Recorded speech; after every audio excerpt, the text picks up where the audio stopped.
أعوذ بالله السميع العليم من الشيطان الرجيم بسم الله الرحمن الرحيم سبحان الله والحمد لله ولا إله إلا الله والله أكبر لا حول ولا قوة إلا بالله العلي العظيم Assalamu alaikum wa rahmatullahi wa barakatuhu. Today my video topic is about hadith. I am quoting this hadith from Al-Sahih Al-Bukhari, and this is the first hadith, and it is a very beautiful hadith, and this is the core of our religion. This is narrated by Umar bin Al-Khattab. I heard Allah's apostle saying, the reward of deeds depends upon the intentions, and every person will get the reward according to what he has intended. So whoever emigrated for worldly benefits or for a woman to marry, his emigration was for what he emigrated for. So in this hadith, we get to know that our acts based on our intentions. Whatever we are going to do, what is our intention, this act is based on it.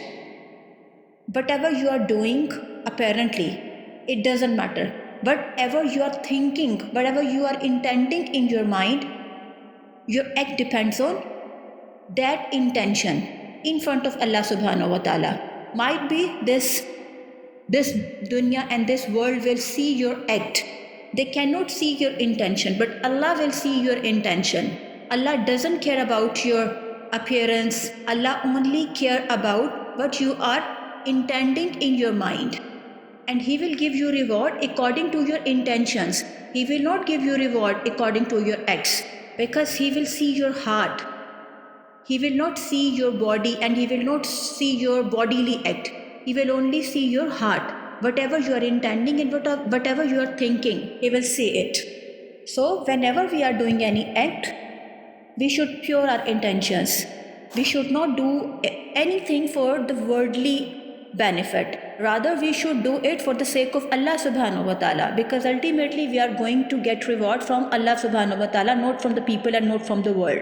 So whenever we are going to do something, we intend, and we should say in our mind, and we should tell our nafs that we are going this act for the sake of Allah, and we want our reward from Allah, not from the people and not from this world. If we do not get the reward in this world, inshallah wa ta'ala, Allah subhanahu wa ta'ala will give us reward in Jannah. I pray to Allah subhanahu wa ta'ala that whenever we do something, we should do for Him only, and our intentions should be pure. May Allah protect us all.